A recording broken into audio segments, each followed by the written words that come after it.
오늘 우리에게 주신 하나님 말씀은 누가복음서 1장 5절에서 17절까지 말씀입니다. 우리 새해맞이 특별 3일 기도회 온라인으로 드리는 우리 3일 기도회의 두 번째 말씀, 우리 누가복음서 1장 5절에서 17절까지 말씀. 누가복음서 1장 5절에서 17절까지를 저와 여러분이 한 절씩 나누어서 읽겠습니다. 유대왕 헤롯 때에 아비야 반열에 제사장 한 사람이 있었으니 이름은 사가랴요 그의 아내는 아론의 자손이니 이름은 엘리사벳이라. 이 두 사람이 하나님 앞에 의인이니 주의 모든 계명과 규례대로 흠이 없이 행하더라. 엘리사벳이 잉태를 못함으로 그들에게 자식이 없고 두 사람의 나이가 많더라. 마침 사가랴가 그 반열의 차례대로 하나님 앞에서 제사장의 직무를 행할세.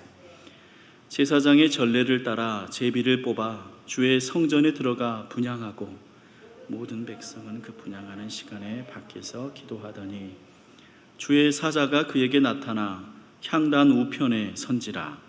사가랴가 보고 놀라며 무서워하니 천사가 그에게 이르되 사가랴여 무서워하지 말라. 너의 간구함이 들린지라. 네 아내 엘리사벳이 너에게 아들을 낳아주리니 그 이름을 요한이라 하라.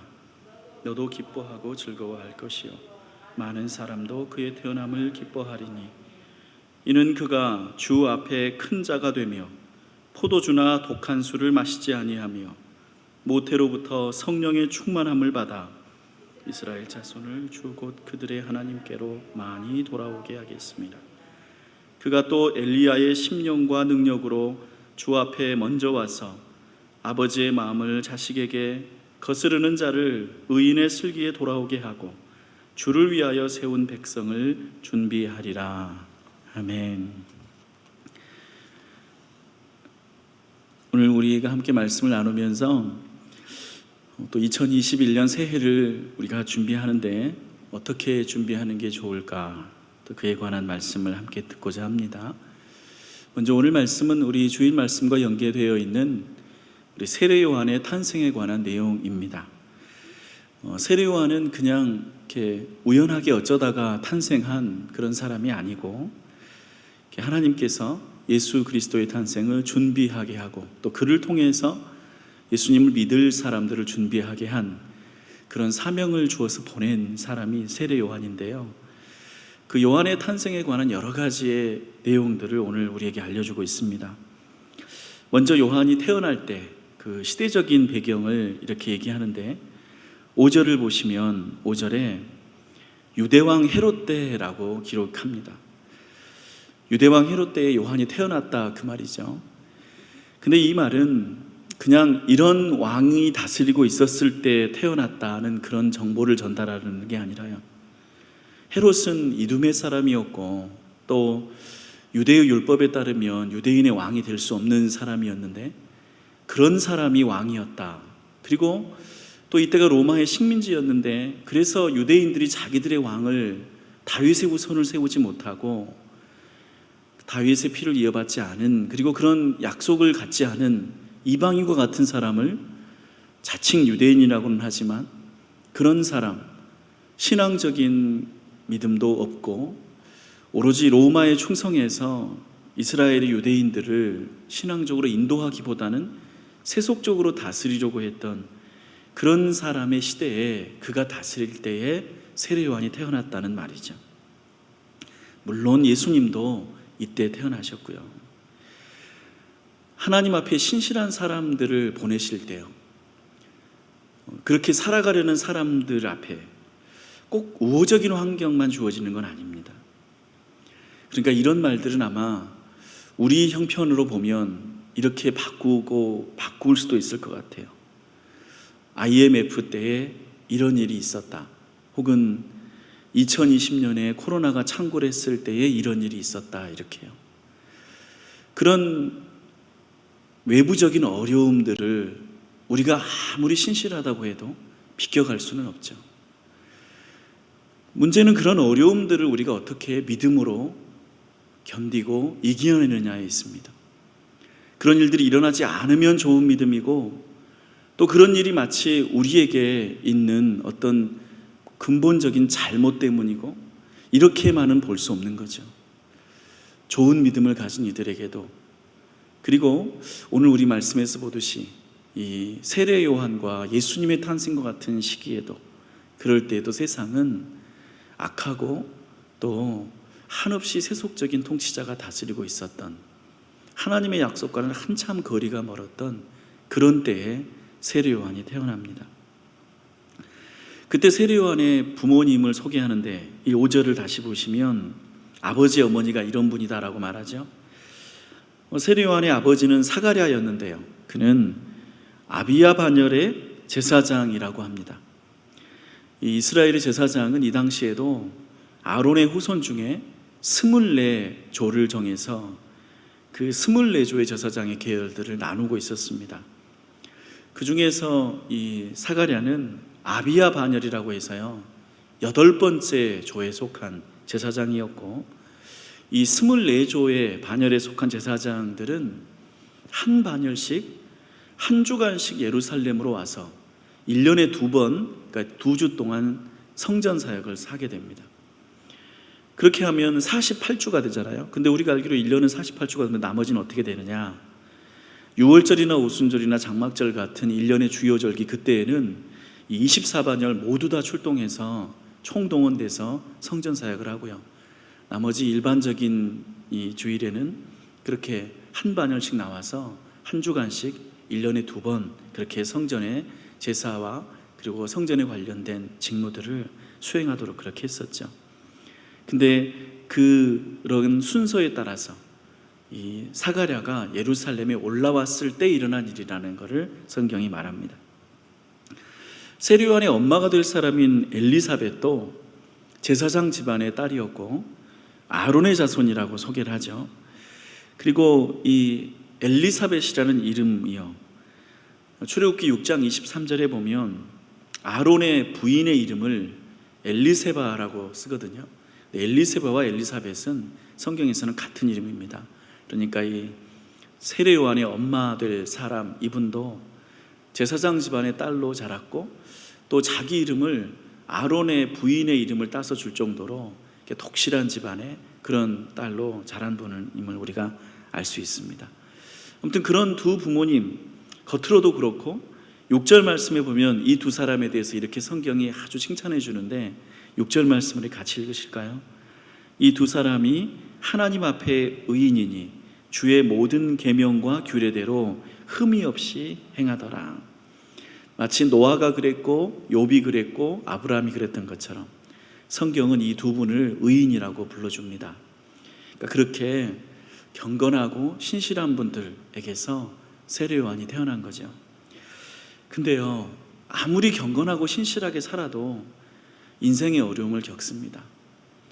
아까 이때가 헤롯의 때라고 했잖아요. 근데 그 헤롯의 때라는 거는 우리가 살아가는 환경적인 어려움을 말해요. 그런데 이 두 분에게 자기들의 어려움도 있었어요. 그게 무엇이었냐면 7절 말씀에 엘리사벳이 잉태를 못함으로 그들에게 자식이 없고 두 사람의 나이가 많더라. 이들은 불임 가정이었습니다. 이런 믿음이 좋다고 해서 그분들에게 개인적으로 항상 나쁜 일이 일어나지 않는 거 아니고요, 그리고 그분들에게 풀 수 없는 숙제가 일어나는 것도 아닙니다. 개인적인 어려움, 환경적인 어려움, 이 두 가지 어려움을 성경은 여기서 말합니다. 헤롯의 때 그렇게 내가 어떻게 할 수 없는 그런 환경적인 어려움이 있었고, 그리고 이렇게 개인적인 어려움이요, 내가 예수님 하나님 잘 믿고 살아도 아이 못 낳는 거 어떻게 해요? 내가 어떻게 할 수 없는 일이잖아요. 우리가 아무리 예수님 잘 믿고 살아도요, 내가 몸이 아픈 거 어떻게 해요? 내가 넉넉하지 않은 거 어떻게 해요? 우리 자식이 내 마음대로 크지 않는 거 어떻게 해요? 그런 어려움들, 그런 어려움이 이렇게 의인이라고 불리우고 흠이 없이 자라고, 그리고 제사장 부부인 이 두 사람에게도 있었다. 그거를 성경이 말해주는 거예요.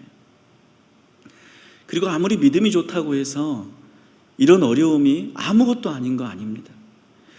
오늘 말씀으로 읽지 않았는데 20절에 가보시면 이 엘리사벳이 하나님으로부터 복을 받아서 은혜를 받아서 아이를 갖게 되잖아요. 그때 그 기쁨에 엘리사벳이 뭐라고 말하냐면 20절을 보시면 주께서 나를 돌보시는 날에 사람들 앞에서 내 부끄러움을 없게 하셨다, 이렇게 말해요. 그러니까 엘리사벳이 물론 뭐 당연한 거겠지만 아이를 못 낳는 게 얼마나 평생의 부끄러움이었나, 얼마나 수치였나, 그런 말을 하는 거죠. 우리가 예수님 잘 믿고 살아서 그래도 겪는 어려운 일들, 우리들에게 그거 어려움입니다. 그게 힘든 겁니다. 그냥 믿음으로 다 이겨내니까 아무렇지도 않다, 이렇게 성경이 말하지도 않고, 또 그것이 좋은 믿음이라고 칭찬하지도 않아요. 그냥 우리가 갖는 힘든 일들은, 우리가 갖는 고난은 그 고난 자체로 어려운 거죠. 그리고 그런 것들이 주님 안에서 해결이 될 때, 그때 우리에게 은혜가 있는 거죠. 근데 이 두 분이요, 어떻게 했느냐? 이분들이 자신들이 갖고 있는 어려움을 하나님께서 해결해 주시기를 간구했습니다. 여러분, 그거를 우리가 알 수 있는 게 13절이거든요. 13절에서 천사가 사가랴에게 와서 먼저 이렇게 말합니다. 너의 간구함이 들린지라. 이 아들을 줄 건데, 이 아들을 낳게 할 건데, 그게 너의 간구함이 들려서 그렇게 응답해 주시는 말씀이라고 하는 거죠. 그러니까 이분들 그렇게 어렵게 그런 문제가 있었는데 그거를 그냥 그러면 어쩔 수 없어 이렇게 한 게 아니라 믿음이 있으니까요, 그 믿음대로 하나님에게 자식을 주시기를 계속 구하고, 그리고 그 구함을 통해서 하나님이 너의 간구함을 들었다고 그렇게 해주는 거예요. 여러분, 사실 세례 요한 같은 사람이 태어나긴 했어야 될 거예요. 근데 그 사람이 누구의 집안에서 태어나느냐는 하나님이 결정하시는 거예요. 근데 하나님이 결정해 주실 때 세례 요한을 2명, 3명, 10명 보낼 수 없잖아요. 1명을 보낼 건데, 그리고 세례 요한은 하나님이 성령을 통해서 이렇게 수태를 고지한 그런 사람인데, 이 주실 때 그 가정을 어떤 가정에 주시느냐?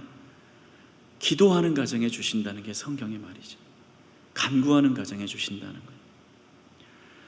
여러분, 사람의 불행은 불행으로 끝날 수 있고 아니면 은혜의 통로가 될 수 있습니다. 근데 그 은혜가 나에게 찾아오기까지 불행한 사람에게 신실함이라는 게 있습니다. 불행이라는 게 불행으로 끝날 건지 어려움으로 끝날 것인지, 아니면 하나님이 쓰시는 은혜의 통로가 될 것인지, 물론 우리가 결정하는 건 아니지만 기도하는 이들에게 그 은혜의 통로가 열린다는 것, 그것을 성경은 말하고 싶은 거죠. 우리가 지난 주일에 창세기 사경에 했는데, 그때 제가 여러분에게 막 시간이 되게 지나서 마지막에 설명을 드리지 않는 게 하나가 있어요. 유다가, 우리 지난 주일에 유다 얘기했잖아요. 근데 유다가 이렇게 막 그런 집 나가고 그런 어려움을 겪고 나서 나중에 자기 며느리 다말이 자기보다 옳다, 이 말을 하고서 집에 돌아갔다고 그랬잖아요. 근데 그 집에 돌아갔을 때 또 한 가지 일이 있었습니다. 자기 내부적으로 내가 우리 집안에 하나님이 주신 약속을 이루어 가야 돼, 그거를 깨닫기도 했지만, 그때 무슨 일이 있었냐? 그때 기근이 있었죠. 여러분, 우리가 성경 보면 그때 이집트에서도 기근이 있었고, 그리고 가나안 지역에도 기근이 있었고, 그래서 가나안 지역의 기근이 심해서 야곱이 더 이상 자기들 힘으로 먹고 살 수 없어가지고 아들들에게 양식을 구하러 이집트에 가서 양식을 구해오라, 이렇게 보내잖아요. 그러니까 집 나갔던 유다가 집으로 돌아가게 된 계기가 어떤 것도 있냐면 그 기근도 있는 거예요. 자기도 더 이상 살 수 없는 거. 그 기근이 있어서 내가 아버지 집으로 가야겠어, 우리 거기서 힘을 합쳐서 이 위기를 이겨내야겠다, 이런 생각을 하는 계기가 된 거죠. 여러분, 사람의 불행이라는 것, 그게 어떤 사람들에게는 은혜의 통로가 됩니다. 우리가 요즘 이렇게 예배도 마음대로 잘 못 드리고, 또 그것뿐만 아니라 여러분들이 처한 생활의 환경에 어려움들이 있잖아요. 그게 벌써 이제 한두 달 이런 일들 아니고 우리한테 1년 가까이 지나는 긴 일이 됐습니다. 그 어려움들을 여러분은 어떻게 바뀌기를 원하십니까? 그냥 이게 우리한테 지치고 물린, 그리고 그냥 나쁜 기억으로 남기를, 그렇기를 그냥 지나갔기만 하면 좋겠다, 이렇게 생각하십니까? 아니면 그런 기근 같은 어려움이, 이런 불임 같은 어려움이, 그런 게 우리에게 은혜의 통로가 되기를 바라시나요? 오늘 성경은 그 사람들에게 간구함이 있었다라고 말해요. 여러분, 우리가 세례 요한을 이야기한다고 했잖아요. 하고 있잖아요. 근데 요한의 이름이 무슨 뜻인지 아세요? 하나님이 아들을 주시면서 요한이라고 이름을 지어라 이렇게 했는데요, 그 요한이라는 이름이 간구에 대한 응답이라는 뜻입니다. 여러분, 이거 제가 우리 주변에 자기 자식을 낳아서 요한이라고 이름 짓는 분들이 많으니까요, 제가 그런 분들은 조금 더 깊이 아시라고 설명을 해드리고 싶어요. 13절 말씀에 이렇게 말합니다. 13절을 같이 읽어보겠습니다. 천사가 그에게 이르되 사가랴여 무서워하지 말라. 너의 간구함이 들린지라. 네 아내 엘리사벳이 너에게 아들을 낳아주리니 그 이름을 요한이라 하라. 여러분, 이 간구함이 들린지라 이 말하고 그의 이름을 요한이라 하라, 이 말은 서로 연결된 말입니다. 간구함을 들었는데 그냥 아들을 두리라는 게 아니라 요한이라는 이름이 간구함을 들었다는 뜻입니다. 이건 어떻게 설명을 하냐면, 요한은 히브리어로 부를 때 요하난이라고 부르거나 예호하난이라고 부릅니다. 근데 이 이름의 의미는 글자 그대로는 여호와는 자비로우시다, 이런 뜻입니다. 근데 이 말에 같은 어원에서 나온, 그러니까 요하난, 예호하난에서 같은 어원에서 나온 말이 테힌나입니다. 테힌나가 은총을 구하는 기도라는 뜻입니다. 그리고 이 테힌나가 70인역, 그러니까 이 번역이 될 때 데에시스라는 그리스어로 번역이 되는데, 그 데에시스라는, 그러니까 데에시스가 우리 성경의 한글로 번역될 때 간구라고 번역합니다. 그 간구가 어디에 나와 있습니까?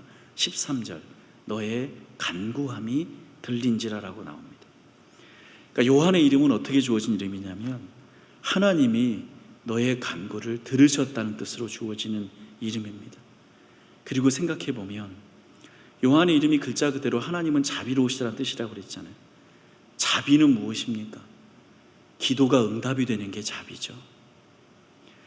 요한의 이름 뜻이 기도에 대한 응답, 하나님이 너의 기도를 들으셨다, 이 말로 간구라, 이 요한이라는 이름을 지은 거죠. 그러니 여러분, 우리가 2021년을 준비하는 이 대림절 둘째 주일의 기도의 시간에, 이 시간에요, 하나님이 여러분에게, 우리에게 주시는 말씀이 무엇인 것 같습니까? 하나님은 우리에게 기도하라고 말씀하시는 것입니다. 불행과 어려움을 은혜로 바꾸는 것, 그것은 그 기도에 대한, 간구에 대한 들으심밖에 없습니다. 나는 이렇게 견딜 수 있어, 나는 그냥 이런 거 그냥 지나갈 거야, 그런 분들은 기도할 리 없죠. 그런데 이것이 힘들어, 이거를 빨리 끝내면 좋겠고, 나는 여기에서 뭔가를 새로워지기를 바래. 그리고 여기에서 마치 불임의 이 부부가 아들을 낳아서 기뻐했던 것처럼 내 삶이 기쁨으로 바뀌기를 바래. 그렇게 바라는 분들은 무엇을 하는가? 그분들은 기도를 하는 거라고 성경은 말하고 있는 거예요. 주님은 이 시간에 우리에게 기도하는 자들이 은혜를 받을 것이라고, 기도하는 자들이 응답을 받을 것이라고 알려주시는 것입니다.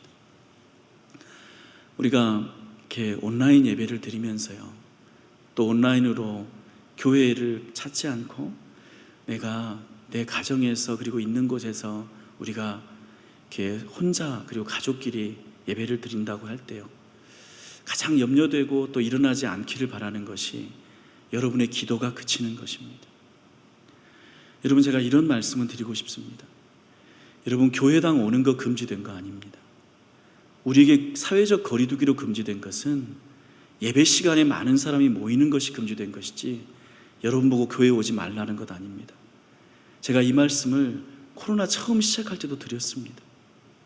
교회에 오시는 것, 여러분 우리 일주일 중에 예배 시간으로 정해진 시간은 우리 일주일 중에 몇 시간 되지 않습니다. 그 나머지 전부는 우리에게 예배 시간으로 정해져 있지 않고요. 그러니까 여러분은 얼마든지 혼자서 교회를 찾을 수 있습니다.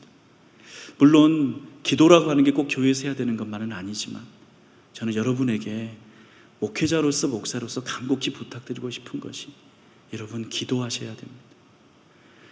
온라인 예배가 되었다고 해서 기도하지 않을 때 우리에게는 아무것도 남지 않습니다. 그냥 우리는 불쌍한 자들로 남고 그것밖에 없는 것입니다. 불임으로 남을 것이고 그냥 우리는 부끄러운 자로 남을 것이고 우리는 그냥 힘든 시기를 지나쳤다 그것밖에 없을 것입니다.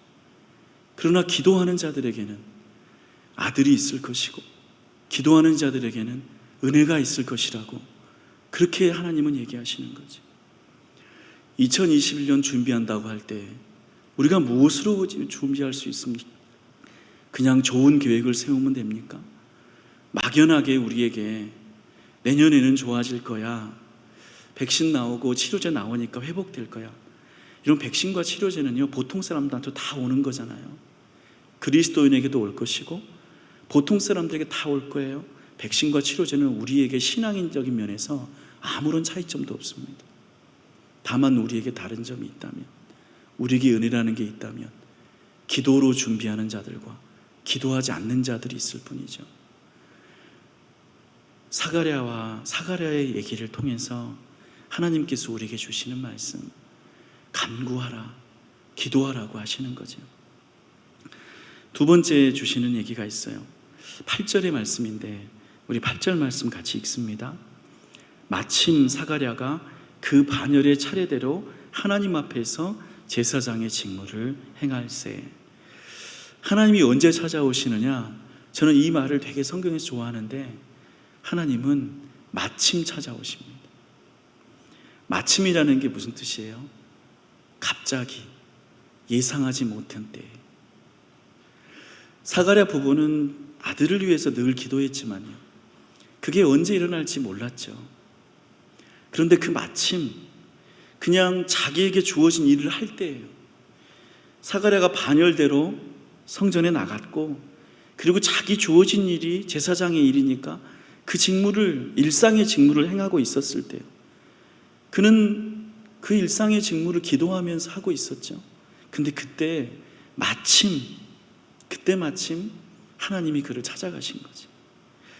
이 마침은 성경에서 은혜가 시작된 그런 만남을 묘사할 때 쓰는 표현입니다. 여러분, 이 말들이 어디서 나오는지 제가 몇 가지를 언급을 해드리면, 사사기 6장 11절에서 미디안의 압제에 시달리던 기드온에게 하나님이 찾아가셨을 때 그는 미디안 사람들에게 들키면 곡식 빼앗길까 봐 몰래 타작을 하고 있었는데 그때 마침 여호와의 천사가 기드온을 찾아갔습니다. 그리고 사무엘상 17장에 보면 여러분들 잘 아시는 다윗이 골리앗 만날 때요, 그때 성경이 이렇게 말하거든요. 다윗이 왜 골리앗하고 싸우려고 전쟁터에 간 거 아니었잖아요. 다윗은 그냥 형들한테 간식 갖다 주러 갔어요. 아버지가 시켜서. 근데 그때 형들이랑 전쟁터에 관한 얘기를 하고 있는데 그때 마침 블레셋의 장수 골리앗이 나와서 이스라엘의 군대와 하나님을 모욕하는 얘기를 그때 다윗이 들어요. 마침 그때 듣는다. 룻기 2장에 보면 룻이 과부에게 주어지는 생계의 특권으로 이삭 줍기를 하잖아요. 근데 그 이삭을 줍고 있었을 때 그때 보아스가 추수하는 일꾼들을 격려하려고 마침 그 밭을 방문합니다. 그러니까 서로 사실은 만나기 어려운 사람들이거든요. 근데 룻은 그냥 이삭 줍기를 하고 있었고, 그러면서 그 어머니, 시어머니를 통해서 자신에게 소망이 있기를 구하고 바라고 그랬었잖아요. 근데 그때 마침 보아스가 그 밭을 찾아오는 거예요. 사도행전 10장에 보면 우리가 며칠 전에 했던, 새벽에 했던 말씀인데, 베드로가 하나님이 보내주신 그 광주리에 담긴 부정한 짐승들에 대한 환상을 보잖아요. 그리고 그게 무슨 뜻일까 의아해하고 있는데 그때 마침 자기 집 앞으로 고넬료가 번한 사람들이 찾아옵니다. 이게 성경이 말하고 있는 마침이라는 그런 용례들입니다. 각자 다 자기 일을 하고 있었을 때, 그리고 자기 마음속에 무엇인가 기대하고 있었을 때, 기도하고 있었을 때, 그때 하나님은 은혜의 순간들을 이 마침이라는 말로 우리에게 주시죠. 여러분, 우리가 어려운 시기를 살아요. 그런데 우리가 일상의 삶을 포기할 수 없죠. 낙심하지 않고 우리에게 주어진 일들을 할 때, 우리에게 주어진 집안에서의 일들, 가정에서의 일들, 회사에서의 일들, 가게에서의 일들, 그리고 내가 해야 될 당연한 일들, 이런 일들을 열심히 꾸준히 할 때요, 힘들어도 지쳐도 그렇게 해나갈 때, 그러면서 하나님 앞에 기도하는 자들에게 하나님은 마침 그에게 은혜의 순간으로 찾아가시는 게 이 오늘의 장면이죠. 저는 우리 성도님들에게도 이 마침의 순간이, 은혜의 순간이 찾아오시기를 바랍니다. 그래서 우리의 문제들이 해결이 돼야죠. 여러분, 여기서 주님이 찾아오셨을 때 두 가지의 문제가 해결이 돼요. 아까 얘기했던 이 시대의 문제하고 그 다음에 이들에게 있는 불임의 문제, 그 문제들이 하나님의 오심으로 해결이 되고 그들에게 새로운 힘들이 생겨나죠. 그럼 오늘 말씀 우리가 함께 나누면서 이 말씀 가운데에서 기도에 관한 내용들이 강조된 것을 여러분들이 눈을 들어서 볼 수 있기를 바랍니다. 여러분, 10절 말씀도 이렇게 표현하잖아요. 이 사가랴가 제비를 뽑고 성전에 들어가서 분향한다. 이 분향이라는 게 한 사람만 할 수 있는 일이어서 그 중에 누가 할 건가, 제사장 중에 제비 뽑아서 들어가거든요. 근데 그 일을 하고 분향을 하고 있을 때 10절에서 이렇게 이 사실을 드러내게 말해줍니다. 여러분, 10절 말씀 우리 같이 읽습니다. 그 모든 백성은 그 분향하는 시간에 밖에서 기도하더니. 이것은 이 당시에 자연스러운 풍습이기도 했는데, 왜 제사장이 성소에 들어가서 분향한다는 것은 그것 자체가 하나님께 기도한다는 걸 상징하는 일이었거든요. 우리 분향이 기도를 의미하는 거 계시록 5장 8절, 계시록 8장 3절 4절에서 우리가 표현되어서 알고 있죠. 향은 성도들의 기도라. 향연이 성도의 기도와 함께 하나님 앞으로 올라가는지라. 이런 말씀들을 통해서요. 기도가 분향이잖아요. 그 향연이 우리의 기도잖아요. 제사장이 안에 들어가서 성소에서 기도하느라 분향할 때 백성들도 밖에서 기도해요. 이 백성들은 무엇을 위해 기도하고 있었을까요? 자신들의 개인적인 문제들과 그리고 이 시대적인 어려움들이 해결되기를 기도했겠죠. 그리고 기도에 대한 응답으로 주어진 것이 세례 요한의 탄생이고 그리고 예수님의 오심이죠. 기도하는 자들에게 은혜가 주어질 것이다. 이게 오늘 우리에게 주시는, 강조하시는 말씀이죠. 그리고 그렇게 찾아오는 세례 요한에 관해서 성경은 여러 가지 많은 것들을 예언합니다. 그냥 세례 요한이 그냥 단순히 와서 예수님 태어날 거야 이렇게 예언하는 그런 일만 하는 게 아니라 세례 요한이 와서 어떤 일을 할 것인지, 그는 무엇을 준비할 것인지, 그런 일들을 몇 가지로 얘기해 주는데, 그 중에 하나가 14절에 너도 기뻐하고 즐거워할 것이요 많은 사람도 그의 태어남을 기뻐하리라. 그의 탄생이 그의 부모님과 그리고 많은 사람들에게 기쁨과 즐거움이 되리라는 것, 그리고 그가 15절에 성령의 충만함을 받을 것이라는 것. 근데 여러분, 성령의 충만함이 얼마나 특별한 표현이냐면, 여러분이 성령의 충만함은 사실 언제 생겨나요? 예수님이 부활승천하시고 나서 마가의 다락방에서 그때 성령님이 임재하셔서 충만함으로 인해서 베드로부터 사도들을 통해서 교회가 탄생하죠. 그러니까 사실 성령의 충만함은 언제 우리 사람들에게 주어져요? 예수님 부활 승천하신 후에 오시는 건데, 그 성령의 충만함이 누구에게 먼저 예비적으로 주어지는 거예요? 이 세례 요한에게요. 그래서 세례 요한이 그래서 성령에 관한 말들 잘해요. 예수님 왜 예언할 때, 오시는 거 예고할 때 세례 요한이 이렇게 말하는 거예요. 나는 물로 세례를 주겠으나 오실 그분은 성령으로 세례를 주리라. 그는 성령이 무엇인지 모태로부터 하나님 면에서 알아서 이런 말을 하는 거거든요.